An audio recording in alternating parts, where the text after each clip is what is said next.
Hi, this is Kiara from the OneCard team. In today's video, we'll be demonstrating how new students can apply for a OneCard. So I'm currently on the Laurier University website, on the OneCard page, under How to Get It. To make it easier to access, this page will be linked in the description. So the instructions for how new students can apply for a OneCard are found right at the top of the page. Step 1 is ensuring you are registered in at least one course at Laurier. The second step is uploading your OneCard photo, and I'm going to do so by clicking the link provided.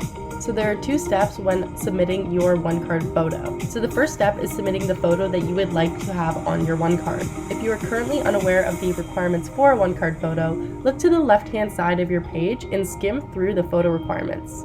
The second step to uploading your OneCard photo is providing a government-issued ID. So this can take the form of a passport or a driver's license. It's important to note that both photos should be submitted as a PNG or a JPEG.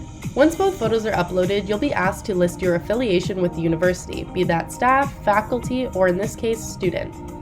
From there, you'll be prompted to list your campus location.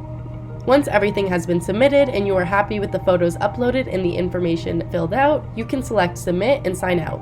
Going forward, we will be in contact with you via email in order to let you know when your OneCard is ready for pickup. If you have any further questions, please don't hesitate to reach out to us at onecardphoto@wlu.ca.